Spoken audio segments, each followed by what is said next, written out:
Well, Carson, I have some unfortunate news about today. Here in Metro Vancouver, it's very smoky. I mean, it is up here where I am in the mountains. How is it down there where you are? Very smoky. You can see it hanging in the air. Yeah. So that said, Vez is always stocked with different types of masks for places like this because Vez gets really bothered by the air quality, and I do too to some extent, right? So I had to go to the grocery store today, so I whipped out my mask. I think it's an N94, or it's a different kind, maybe. Yeah. That we have a stash of. So I'm outside. I'm walking to the grocery store with my mask on. I'm doing the reverse 2020, I guess, because when I get in the store, I'm taking it off because the air is conditioned in the store, right? Yeah. So I'm walking outside home with my groceries because I walked to the grocery store, and there's a guy in probably like a 2002 Pontiac, like red. Nice. Sedan or whatever. Yep. And he's got no shirt on. Oh, yeah. And he's driving this thing and all his windows are down. And he's about to get to a stoplight, but he's moving while he does what I'm about to describe to you. He is in motion and he points at me and he's like, "Take off the mask, you," and then he unloads his expletives on me. Wait. Was he trying to own the libs for your wildfire smoke? Oh man, that is brutal. Did this just happen? This happened an hour ago. Wow. That is some insane energy for Coquitlam on a Wednesday afternoon. The shirtless in the Red Pontiac is really something. Yeah, this puts a whole new thing. I have an original tune that Carson has played with me called Wintertime in that Pontiac. This is not that. This is something different. This is smoke time in that Pontiac, smoke break in that Pontiac. So I wasn't going to lead with that until it happened. What I was going to lead with was I have a music library app now on my desktop. I'm not raw dogging the file explorer. I have a music library app, Strawberry for Linux. Yeah. Awesome. How is Strawberry for Linux? It does what says on the tin, which is a phrase that you've used, I think, a few times beforehand. And I have over 200 albums, apparently, in my Rhythm Changes geared collection of digital files. So I imported them all. Fortunately, most of them already had the right metadata because a lot of them were Bandcamp purchases. And we're going to talk about Bandcamp and stuff like that probably for most of this episode, or at least other Bandcamp-like platforms that are around right now. But most of them had the right metadata. The ones that don't are like the ones that only ever come in as WAV files, because WAV files don't naturally hold the data. You have to tag them in iTunes or whatever you decide to use so that you can have information associated with them. But I have a digital music library that I've organized, and it is motivating me to continue to buy my friends' music regularly. And, when I get free music sent to me, like advanced copies of stuff, I can throw it in there and I can organize it also. That's a way that Upsample has improved my life already. Look at that. Amazing. And being on Linux, was that like, does Mint have like a GUI application installer, like a graphical, or did you have to use like whatever the package manager is on Mint? Oh, I use a very friendly distribution. I use one where there's like a software. It's almost like an app store like interface. Okay, cool. It's just like a software installer. You can go pull stuff. However, if you wanted to, you could also install stuff from the terminal. But because I'm just a pleb, I don't bother with that. But if you wanted to do that, you could do it with Mint, which I use. But there's an easy way that it lets you do it too. Awesome. So it's pretty straightforward. And I imagine all your music was already in one folder anyway. So you just pointed at one directory and it searches everything through. Yeah, as a matter of fact, because I have 200 albums and there's not MP3s, this is all high quality files. I have a drive that is just music. Nice. That I plug in with USB. So when I want to use it on any computer, really, I guess, but on my computer with this app, I just put in that drive when I want to play music off my computer. I have to have a whole drive just for music, and I have a whole drive just for the production sessions of every podcast episode I've made, which there's also several hundred of now, hilariously. Man, including these ones. That's awesome. Which are bigger than some of the other ones that I've done because there's video. Totally. Well, that's awesome. I'm glad you have a music library, and I'm curious to hear how that goes. If you'll become one of those, like, there was like iTunes people for a while who were, fanatically rating their albums by star ratings and adding notes and all the metadata. So I mean, I doubt you'll go that deep into it, but it could be fun. Well, I've only rated one album so far, and for those in the know of the inside jokes of it all, it is the album Gloria's Greatest Hits by the unknown artist who we don't know about. That's the only rated album in my Strawberry. It has 5 stars. Nothing else has a rating at the moment. I mean, that's a banger. All bangers. It's their greatest hits. It's a very good album. Yeah. Well, yeah, congratulations. Thanks. I'm not taking up the other suggestion from that segment yet, which was to self-host or to roll a different website for my artist one, because when I looked at the plan, I realized that I was grandfathered into the cheapest Ghost plan, which I don't even think is available anymore. You can check this if you go to like ghost.org/pricing. I don't think there's a $9 a month plan anymore, but I'm on it. So I think I should just keep it because that's one of the cheapest plug and play easy website maker plans you could have these days. At least the cost of Squarespace keeps shocking me when my client Squarespace websites come up for renewal. Yes. Yeah, I think definitely if you're on that cheap, and then like the operational overhead and opportunity cost of like having to host your own website cannot be overstated. So yeah, definitely, fun to look into or experiment with a toy site. I still haven't looked at, I probably have a Squarespace still kicking around somewhere. But yeah, I'm going to try maybe hosting something small, just for kicks as a project one day, but, it's not, Ghost provides you more than just the hosting. Oh yeah. Cause you need a solution right now. Cause you don't have your Squarespace site anymore, do you? I'm sure I let that lapse. Yeah. I can't imagine. Yeah. That's you're on deck. Okay. Website. We'll look to you at this point. Yeah. I guess so. I might do one of those really neat little just pure HTML ones. There's a very expletive filled website called, I think it's just called Great Fucking Website or something like that. Pardon the language. It's just this developer who's railing against these like bloated websites that take like forever to load and are buggy and have too many pages, and it's just like a page of HTML being like, do you see how fast this loaded? Do you see like how quickly you can get all the information you need from this website? Do you see how easy it is to navigate? It's a really good ranty website. He's made, I think, a few other versions of that for other kind of pet peeves that would be solved by just like simplifying it. Just like you're all overthinking this and you're making the internet worse. Let's go back to this. Yeah, that's part of the reason why the gig list is a plain text page as opposed to one of the many different types of calendars that you could do. Because I find the calendar interface pretty distasteful often for the use that I want the gig list at Rhythm Changes to be used for. So I don't employ it for that reason. I think it's a little bit simpler and easier if I don't. Yeah, I think that is a good call. What do you have for us today in news and the music biz? Well, I've got something Bandcamp related because it is Bandcamp Friday today when this is dropping. So You can think about that as well. But before that, in the first week of September here, Bandcamp have launched a new feature, Bandcamp Clubs. And they have a page where they break down what exactly that is. Have you checked this out at this point yet? I got the email from Bandcamp. I have not checked it. I have not checked it out.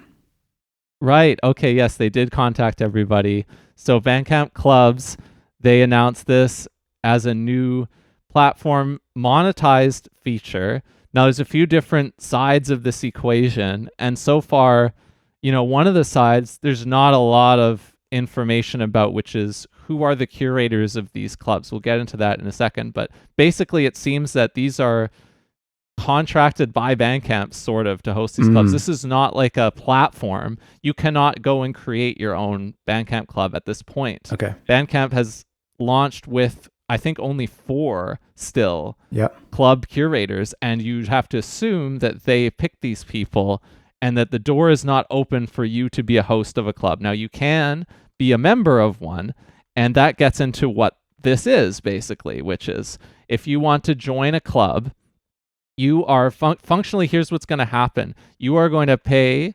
$13 USD a month to be a member of the club. So it is similar to an artist subscription in that way, but it's priced a little bit higher. And that's a fixed price. The price is not variable, I don't think, although you can often pay more for things on Bandcamp if you want, but I think that's the fixed price. There is within the club then one album that you will basically automatically get every month. So it's almost like you're locking in an album purchase every month. Yep. You are also locking in your access to a community, and what that community appears to consist of is one listening party a month. Now, listening party, are you familiar with as a feature on Bandcamp? This is a separate Bandcamp feature. I haven't checked out listening parties. So listening party is a different feature that is accessible to everybody, or perhaps Bandcamp Pro members, but in theory, anybody, that they launched maybe a year or two ago. And listening party is from your artist account. You can open up, it's almost like a live stream, except it's like a live stream without the live stream. Sure. It is, and you could do this for an album pre-release too. You can, at a certain time, you can go live and play it plays the audio of your album from front to back, even if the album's not out yet. Yep. And you can log in with your Bandcamp account to this listening party, and you can chat with the artist and with the other people who are in attendance. And of course, there are direct buttons there to buy the album and to buy merch. So it's basically a live stream without the live stream is the cleanest way to describe listening party, which is funny. Sweet. Yeah, it's kind of like a Twitch thing, and people do similar things on live stream, certainly. But it's nice that it's a feature of Bandcamp. This is the clubs are a very interesting idea. Yeah, and there's also like an editorial vibe with this listening party, apparently. So this monthly session is another thing that you get through the club subscription. Yes, you get the album in your Bandcamp collection every month, but you also will get access to a special listening party, which either includes or it either coincides or it will be bundled with, depending on timing, what Bandcamp calls an exclusive curator-led artist interview in your members-only space. So this gets back to, these are individual people who Bandcamp has contracted to be the trusted hosts of the clubs, and they are going to interview the artists that they have picked to be the albums of the month, in theory. And so you are going to get to join a listening party. You are going to get to chat with maybe the artist, definitely the club curator, and with the other members of the club. And you are also going to get to access an artist interview in some kind of format like that as well. It'd be funny if it was just like unlisted YouTube videos or something, but maybe it's like, like how the listening party is there and it plays the audio of the album. Maybe you like join an interview party or something and you can chat with the artist. Very cool. Yeah. Huh. I think this is a really interesting development. Like, it really signals to me that Bandcamp is, maybe in a way that's surprising to me, Bandcamp is aware of why people use Bandcamp. Like, it seems very savvy to me that they're saying, hey, there's this trend away from Spotify that you could maybe even just tie back to like this winter when Mood Machine comes out, and just before that, people are saying we're sick of this. People are saying like, I would love a gatekeeper. I'd love someone, like a human being, to tell me what's good rather than an algorithm. I would love a connection to an artist. I would love to feel like I'm actually supporting an artist when I'm purchasing music. And, making that a bit smoother than having to completely do your own crate digging on Bandcamp, which is fun if you're into that sort of thing, but maybe kind of intimidating, right? Bandcamp is full of amazing music, and there's just a lot to get through. It's also full of a lot of like pretty bad music because there's a very low barrier to entry. So to have a curator be like, hey, I listen to a whole bunch of music, here's something I think you might like. Look, from what I can tell, it's just like kind of split into 4 categories. There's like jazz-ish, they call it, heavy dance music, and I don't know how club music and dance music are different, 2 different curators. But that's, it's very cool, very kind of savvy to me. What do you think about it?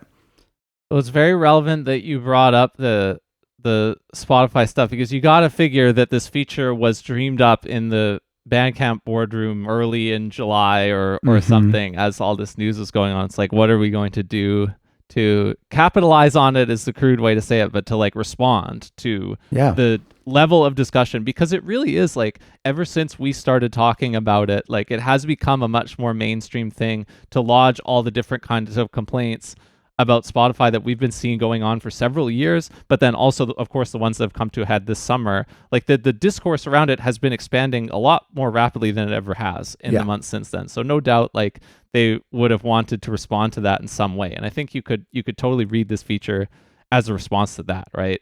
Yeah, as a Bandcamp kind of seeing the moment, understanding their appeal beyond just being a kind of no frills or low frills way to get your music to people. I think they're understanding that like the type of person who's using Bandcamp is perfect for this type of thing. I'm also curious if this is also coming in the face of like there's more competition in the space now, right? Like Bandcamp, you know, we talked on end about Subvert, and it sounds like we're going to talk about some others that are potentially also kind of coming into the ring. And so I think Bandcamp's like, what can we do, right? They probably have a better tech platform foundation to be able to like, you know, they have their infrastructure like host listening parties, which is like a non-trivial thing to do as far as like cloud software engineering, right? You like that takes hard work and, you know, expensive engineers and practice. And so they're probably starting to think about like, how can we differentiate ourselves and like add these features that maybe a competitor that's just a marketplace won't have.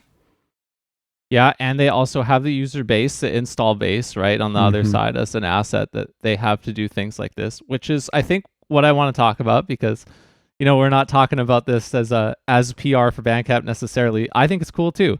We both think it's cool. I would enjoy to turn the conversation into why they did this and what the need is on their end, what problem are they trying to solve by doing this? What is this existence of this, launch this new feature? What does it speak to about where Bandcamp is right now? And if I think about that, the first thing I think about is, well, yeah, they have this install base. There's a lot of people who have used Bandcamp in its 17-year history now. It was founded, I think, in September of 2008. Yep. So I think there's a lot of, you know, dormancy when it comes to Bandcamp users. I think there's tons of high percentage of the people who use Bandcamp probably are not very active. They're not going to be like weekly or monthly active users. Yeah. They're not going to be spending on the platform very often. They're going to have bought a couple things from a couple artists and then they're not coming back. And that's not just casuals who their only time they care about independent music is when they buy things from one or two friends. No, I'm talking about like actual enthusiasts. I think they still are pretty dormant on Bandcamp. I think Bandcamp's done a poor job of kind of keeping them active in the way that being a public tech company would demand of them, which makes sense because they haven't been. They've been private the whole time. They probably don't have to care about this.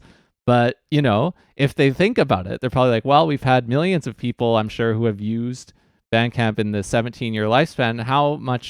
How many of those lights are actually on at any given time? We need to think of ways to actually get people to spend time on Bandcamp, because people probably spend hardly any time on average on Bandcamp. They are not opening their wallets to Bandcamp very often at all on average. So how can we get more out of this relatively large install base and user base who are not as active? That's what I see as the problem that a feature like this would be trying to solve. Now, it's very early, so it's hard to see how successful it will be, but that's how I would like diagnose the motivation if I was looking at it. Totally. And to like turn that dormant user base into recurring revenue.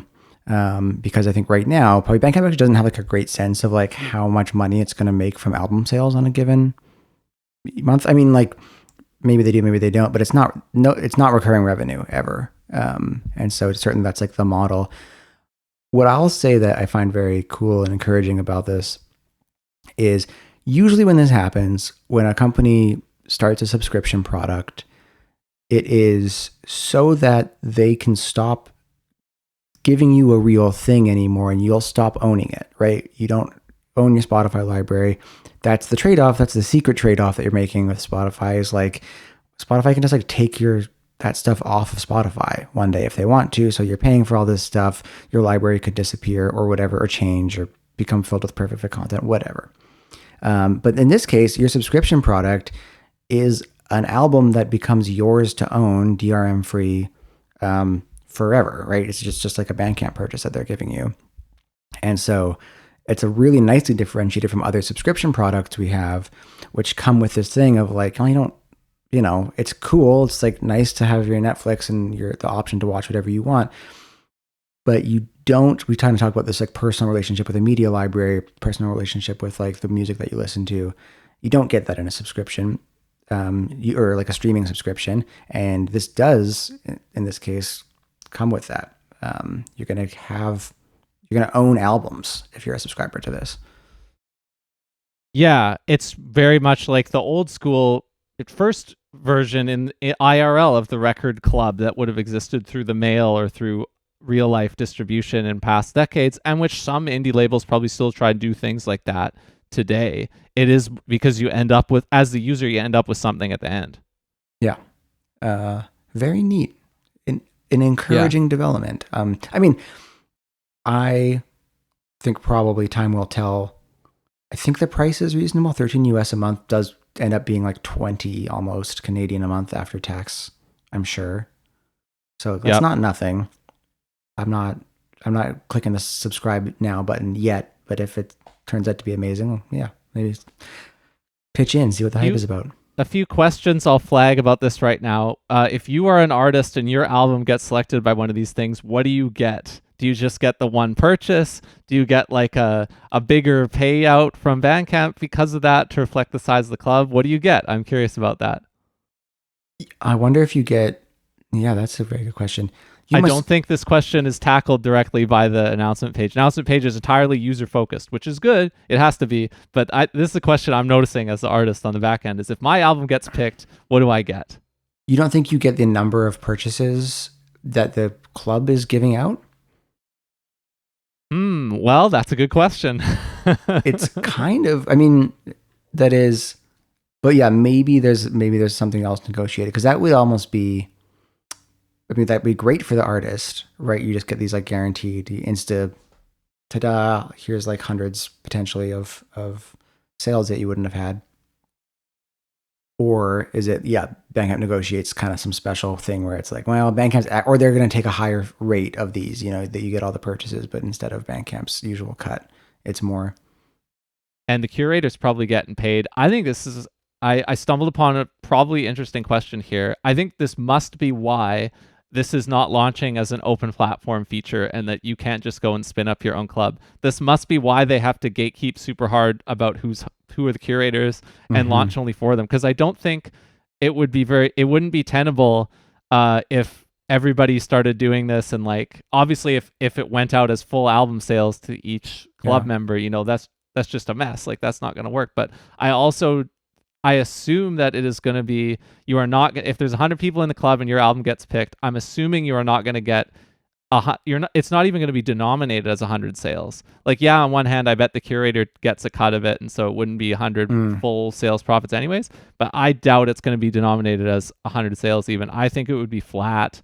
Right. And I think this is a problem probably for Bandcamp. I think this feature, even though it's cool for users, I think it could be frustrating for their artist base and their relations with their artist base, because they're not really giving artists anything with this, and they're kind of hinting that it might not be a great deal if your thing gets picked here. I don't know. They're flirting with the Spotify model, right? Where it's like, hey, this is a very cool thing if you're a fan, and maybe less cool if you're an artist. Not in a direct way. Again, the differences are very apparent, but as soon as you start making these decisions to focus on the end user experience, that's how we end up in a streaming world, right? Like that's where fully optimized platform, and it's fully optimized for the end user, and at the expense of everything else. Well, no, I mean, focusing on users is good. I'm all for that, but focusing on monetizing users at the expense of all else, you know, that's the E word that one of the platforms we're going to talk about next quotes in their mission statement. You know, the big long E word. So we'll put a pin on this for now. This was announced only yesterday at the time we're talking about this. It was announced on September 2nd. So Bandcamp clubs, I'm not going to be a user of it right away, but I think it could be an interesting development for users. Could be a frustrating one in terms of Bandcamp artist relations. Mm-hmm.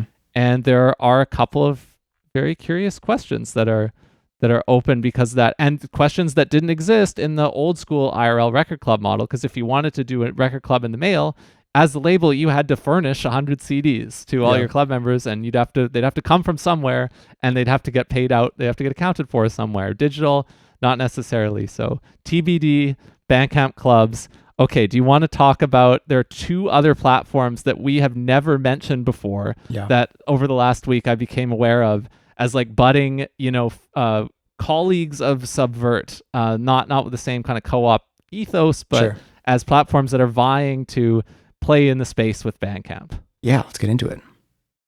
Okay, so the first one here is called Even. I became aware of it when the jazz label Rope-a-Dope, Jazz and Other Music, when they announced in their newsletter this month of September that they were going to start using Even, presumably instead of I think they had like a Shopify or a Squarespace. I don't think they're switching from Bandcamp necessarily. They're probably switching from their own e-commerce thing. So it is almost like they're offloading some work probably. I don't think they're doing it for heady reasons of leaving Bandcamp or anything like that. But this is how I became aware of Even. Are you browsing it? Have you checked out what this looks like? What are your reactions to Even? Pretty slick. Very, where Subvert probably is going to appeal to perhaps a little more of an esoteric listener. Even's page, the main graphic is of the new Chance the Rapper album, very kind of mainstream pop, hip hop record. That with maybe a little bit of cool kid appeal, but not underground in the slightest really. So I think that's maybe the differentiator. A lot of work being done. The guy who wrote the website in all HTML would have some complaints about this website. I'll say that. Maybe it's a couple megabytes, hey? There's a lot of moving graphics. I mean, it loads fine, so they've done their work. But it's busy. There's lots going on here. I would say it's very hip hop coded. And I'm trying to think of other examples of hip hop coded platforms, but you can probably picture what I'm talking about here. I think of actually TuneCore, the hip hop coded distributor. They always have been. I was going to say actually the brand, it's to do with the black and red, is reminiscent of the Beats by Dre. That's kind of that's why my connection to hip hop is, besides the fact that it's got the Chance the Rapper as their main thing right now that you can see on their site. I think that's my association with the color scheme. Other things I want to flag about Even are that they have a mixture of kind of e-com, but also membership features, right? Are you able to see this from where you're looking at it? Yeah, I do. Because they talk a lot about access, and so that implies a subscription element and an exclusive side of that artists who use it can release exclusives. Yeah, fans can get a private FaceTime call or even get flown out to perform with. Yeah, wild. So hip hop coded. Yes. What is Even? Yeah. Very interesting. So it's kind of this expanded artist relationship. I mean, this kind of reminds me. I know this is not a Web3 product, but this is how people were talking about NFT things, is holders of when people were doing crypto artist NFTs, right? An artist would announce for anyone who does not remember this, NFTs were, I don't know. Please. We cannot, I don't know if we can explain this whole thing. No, you don't need to give the background on NFTs. We could put a pin in that. NFTs were trash, but an artist would release NFTs, which are kind of a limited series of collectible digital assets. But the whole thing is they'd say okay, well, if you're holding NFTs, you're part of this exclusive club, and maybe that meant you got, some special access, maybe some special kind of abilities, early tickets. In some cases, it was a literal financial investment in the artist, right? So if the NFTs grow in value, then you as an investor in that NFT would profit from that if there was ever like a liquidity And event. what happened? Did they grow in value? What happened? No. Surprise, surprise. They were, Beanie Babies, basically, digital Beanie Babies that never became worth anything, of course. And if you were watching, as we all were, it was pretty apparent that was the case. But for a short time, that they were all the rage.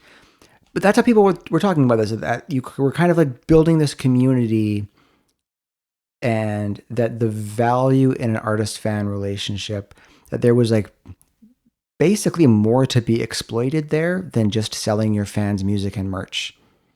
There was more to be brought into the digital legible world as opposed to like being IRL local in a scene or something. There was more to be put on a digital platform. Yes.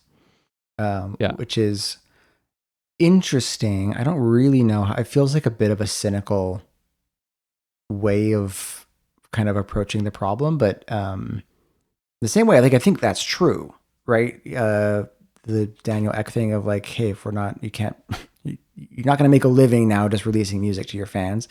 You maybe have to be touring, but also then like you have to expand how you're relating to your fans. Yeah, so that's even. That's what it looks like. See, I think we're about to hit, and we're going to look at another platform too. I think we have 3 different philosophies, and to represent what they are and to kind of summarize them amongst ourselves, I think will be interesting, because I think that the Subvert gang, which you're a member of Subvert, I think they still haven't launched, right? This is still pending. We don't have news to talk about using the Subvert platform yet. Yeah. That's still to come. Yes. But I think the Subvert gang would hate Even. Yes. And I think the Even gang will not understand Subvert. No. And think that they're loonies. Yes. They're totally opposed. And yet they're trying to do the same thing. Yeah. I mean, I think Even's trying to do something even more than what Subvert is, right? Like Subvert's maybe a little more focused on being like a marketplace, just like a simple marketplace, because Subvert's got way more obstacles to overcome to just launch, right? Like the co-op framework, the stuff with the board, the funding, it's just a lot more complicated, and they just have to like get a digital store across and like appeal to artists. Whereas Even is launched. Is this right? Oh yeah. It's launched, and we'll talk about the take rate and all that stuff after we talk about Amp Wall. That's not to be confused with Ample, the former venture of Subvert founder Austin Roby. This is Amp Wall. Sweet. So this is the other platform that I wanted to bring to your attention. Now, Amp Wall is not hip hop coded. I wonder what kind of coded you would describe it as. It's maybe a little bit more generic and maybe a little bit harder to grasp, but still, it still looks good. I think everybody who tries to start a platform like this begins user experience wise with Bandcamp looks like circa 2008 millennial Web 2 trash. We need to make it look good. Yeah. So everybody's accomplished that. All 3 of them have accomplished that in their own ways. But Amp Wall is another kind of artist e-com platform here that they've launched. So what do you think of Amp Wall? Amp Wall is like, if Even is hip hop coded, Amp Wall is like DIY coded, I would say. There's a lot of like lo-fi looking album art. That's what you see when you kind of visit the main homepage. And there's some like hardcore, I'm assuming from the fonts, they're hardcore albums. There's some, again, looking at the album art, what appears to be ambient music. Sun Bear. Some really pretty art. Yeah, it looks maybe a little more DIY. Probably more direct overlap with what music you might associate with Bandcamp now. Bandcamp exclusives now. People, artists that are not releasing their stuff on streaming or maybe more focused on Bandcamp sales. All right, now I want you to scroll to the bottom at Amp Wall and go to either the FAQ or especially the mission, and we will learn some more things about the nature of this platform, which is that they're registered as a Delaware Public Benefit Corp, which is similar. There's a thing called a B Corporation. You know if that's a Canadian thing or is that a worldwide thing? Or I think I've worked for a B Corp before. I think you can have B Corps in the US. It's a global thing. Okay, great. Yeah. So I think it's similar to that. Yes. Where basically your priority is not value for shareholders. Your priority is like overall benefit and well-being through selling your product and growing and whatever. But that your board will not force you to like make these crazy decisions just to make more profits. In theory, that's kind of like the B Corp model. So while you skim this mission, if it's mission that you've got open, I want to describe my read on what is the angle of this platform as opposed to the commercial hip hop coded even and like the virtuous quasi anarchist co-op of Subvert. What I read Ampwall as, considering they have a mission where they talk about very similar values to Subvert. I think but yet they say that their main response to the problems that are also being confronted in a similar way by Subvert is they just have a different business model. So I'm going to say that Ampwall is kind of like the neo-lib soft pedal response, version, like what the Subvert gang would consider to be like a wolf in sheep's clothing, like we're going to call out all the same problems, but we are going to only offer a solution in the framework of the existing system. Yeah. And so if you're Subvert, you're probably saying, well, no real progress is being made here. Yeah. But if you're Ampwall, in that uncharitable space, if you're thinking of, how would they say it? It's like, well, we're going to offer a fresh face on this model. We're going to look different than Bandcamp. We're going to go out there, get a new generation of artists. We're going to have a new business model that is fairer to those artists, and so we're going to make progress that way. What do you think of my interpretation here? I think that's right from my skim. I think I nailed it with the DIY. They're in their mission. It says DIY or die. Yep. Yeah, I would say that's a pretty accurate read.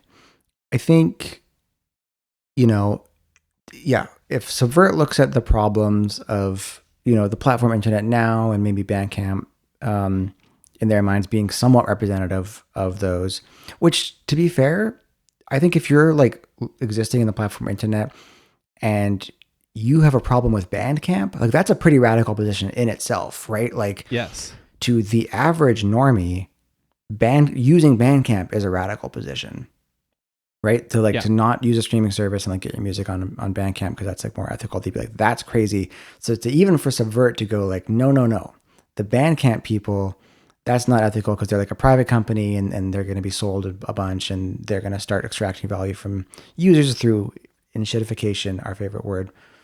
So that's which they use in the mission. Yes, yeah, which Ampwall uses in the mission. I saw that in bold and underlined.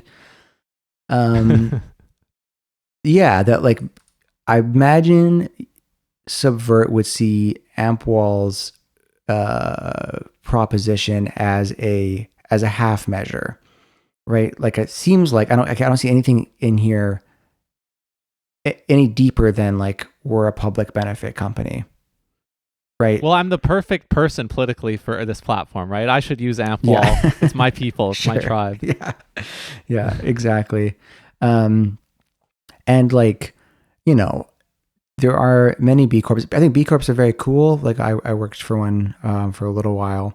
And it's really interesting the things the hoops that you jump through to be certified B Corp, that you're, like each new vendor we chose, we had to like make sure that those vendors were making like ethical choices about, how they like recycle their stuff and whatnot. Like it's a cool concept.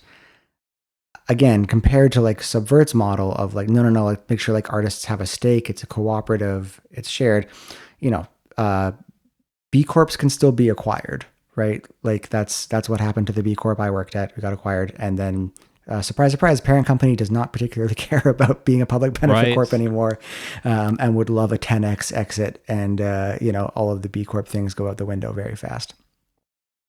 That's a great point about that.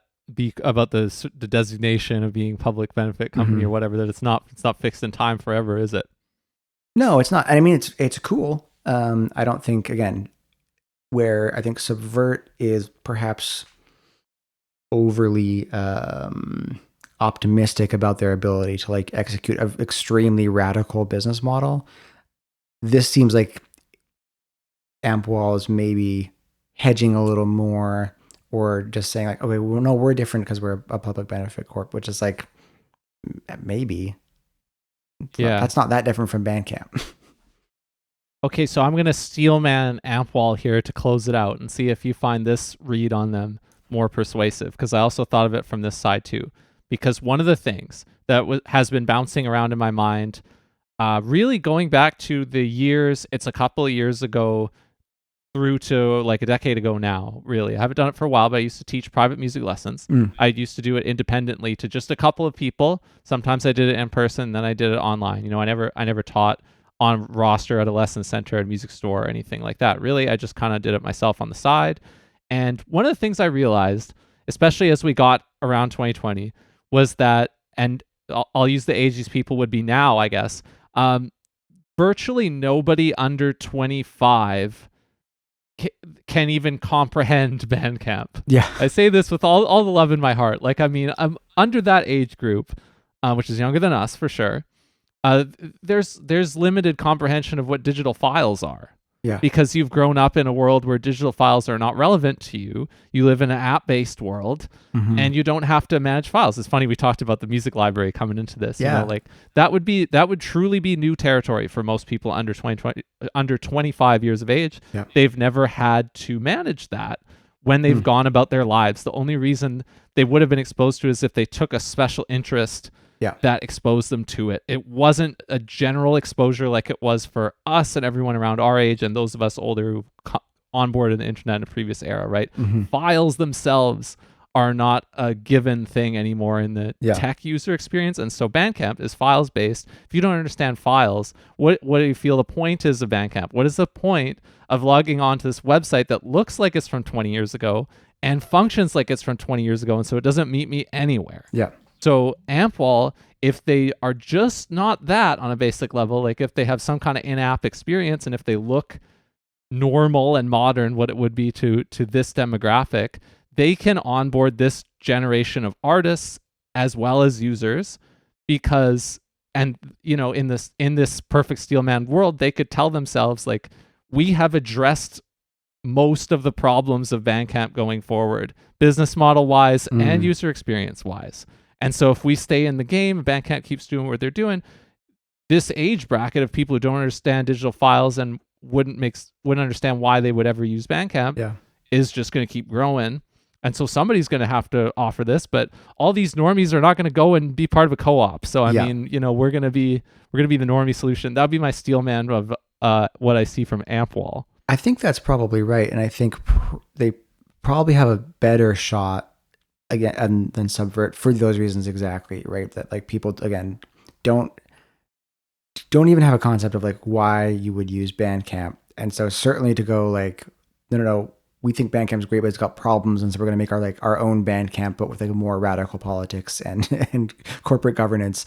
You know, that's not going to be there.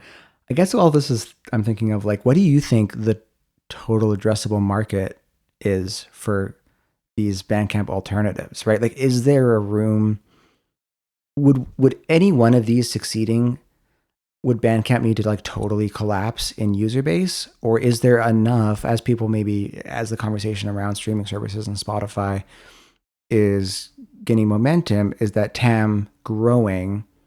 And can more than one of these companies exist at a time?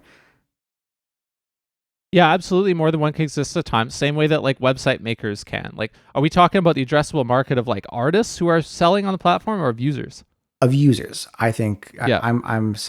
My suspicion is that like if Bandcamp is the current, whatever you want to call it, 800-pound gorilla in the market of like non-streaming independent music sites, that like, I don't know how much room there is, how many other like, you know, customers there is for these sites. I don't think Bandcamp is a gorilla in terms of users. Like we were talking about earlier, I think if they are, it's just like on paper and like by active amounts of users. Like, yeah, they're the biggest, but it's not anywhere near total domination, right? Yeah. I think the place where they're the gorilla is on the artist side. And that is, you know, if a new generation of artists starts using something different, then that would change. I don't think the users care too much. Okay. I think they just kind of treat it like online shopping. I think from a user perspective, it's like there's like the Mag 7 experience and the huge apps, and then there's like everything else. I don't think there's too much like brand loyalty to Bandcamp among users. I think there's tons among artists. I think that will change if Bandcamp kind of continues to be a little quiet and if they can't reactivate themselves through like this clubs thing or other things. But on the user side, I don't think there's a big moat for Bandcamp necessarily. I think it's just like install base, existing credit card, hook up. And so if a new generation of artists starts using a new platform and some of those artists are popular enough, they start selling lots of things, then that platform grows, and it just kind of happens like that. I think it's something where like user consciousness is going to drive it. It's not like a social app or anything like that so that means that like any new entrant, it's going to be tough sledding. It's going to be really slow, but no, I don't think there's no Bandcamp moat really, over time due to its size. I don't think. Even if it's not a Bandcamp moat though, surely there's like not enough market for there to be like multiple, like for Ampwall and Subvert to both reach like viability. Yes. Okay. I see what you're talking about. Yeah. So this is, we're going to be able to watch this from here on out, right? Like we're going to see, and again, like as artists, I don't think either of us are going to jump on either of these platforms necessarily. So, and a lot of people are in the same boat as us. So what is done to move the needle by each of these players? Yeah, we don't know. Yeah. Interesting.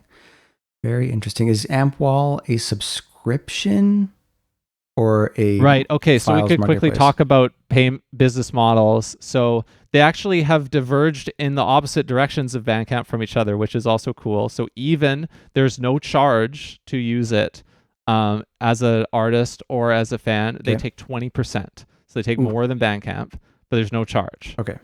Ampwall, they have gone the other direction. They take only 5%.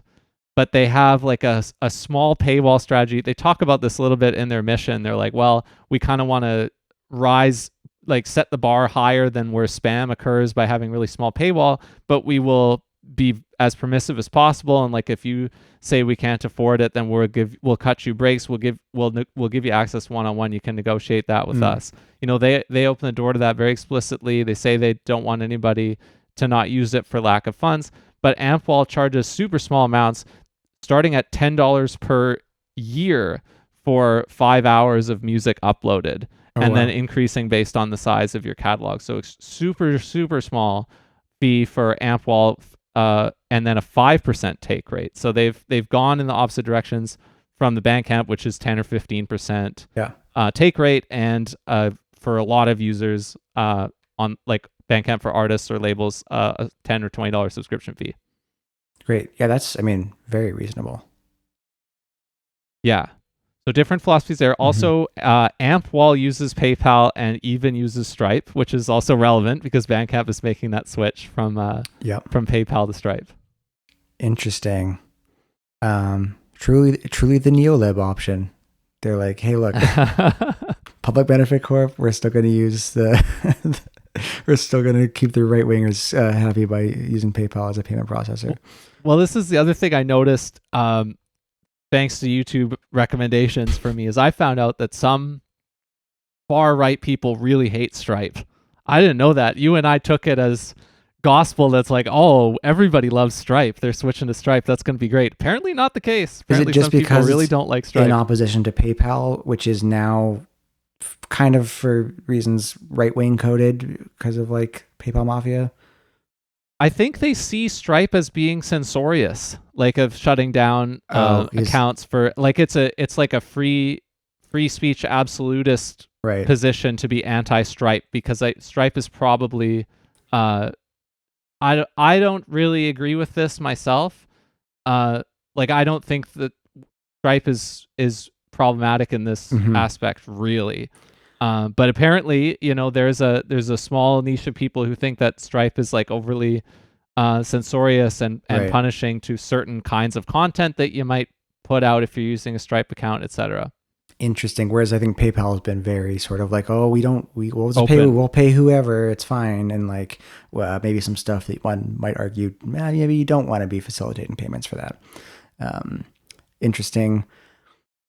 Fun to see the culture wars play out in like And we're niche not going to music. get into this, but I'm just pulling from my memory banks. Like, really though, like I'm pretty sure, like wasn't there a Freedom Convoy related controversy where like people's PayPal payments got frozen? Like, didn't PayPal do this too? PayPal has done things like this, certainly, because I think, well, PayPal is also just like a payment processor and has like, there's certainly been stuff with PayPal and like kind of adult content things where there's pressure put on PayPal to like not process certain payments. And I think, Freedom Convoy stuff, I think probably was around the same time. So, well, these are just the same kind of things I'm alluding to with Stripe. So I bet you the people who are complaining about this on Stripe's side, I'm sure this happened on PayPal too, and that if they were aware of it, they would be mad at them too. I doubt there's any difference. No, same. Wow. Very, very fun stuff. And it'll be interesting to see how this space evolves. So the real Chad move is you got to go to Shopify, because then you're on Shopify payments. Yeah. You skip both of them. You're the Canadian company, et cetera, et cetera. So, but then you got to pay $500 a year. Yeah. So, come on. Exactly. Yeah. Awesome. I think we might be taking it out here at this point. If you've got a rec, I would turn to you for the recommendations here first. What do you think? Awesome. Yeah, I don't think I recommended this one yet, but the TV show The Bear season 4 is what I've been watching. Have I done this one yet? I've been watching this slowly over the last couple months, but Control F in the doc says you have not, unless I haven't kept it up to date. So go ahead. Thank you for checking. I mean, I think, again, I'm not breaking any news here by saying The Bear is a good TV show. It's just a very good TV show, and I'm pleasantly surprised by just how good, and that, to me, it hasn't, like, degraded or jumped the shark over time. So I'm enjoying season 4. I've not finished it yet. If you're watching this, don't text me spoilers or something. I'll be done in a couple days.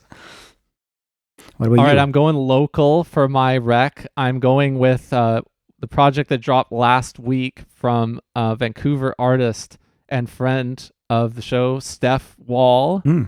Steph Wall, Tang exclamation mark. Sweet. Tang EP by Steph Wall. Some great songs on there. Some great range on this project. I'm sure you'll like it.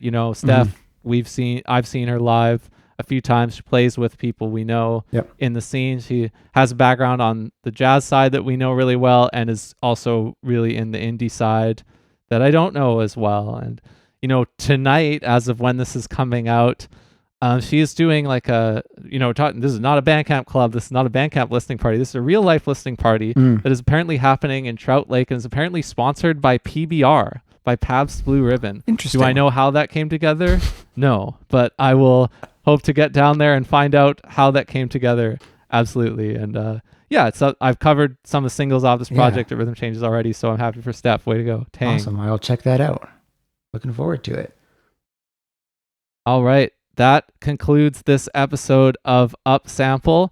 I will see you out there in the real world. And when I am picked by Bandcamp to start my club, I'm going to need some help to come up with what it's called, and I'm going to need a first member.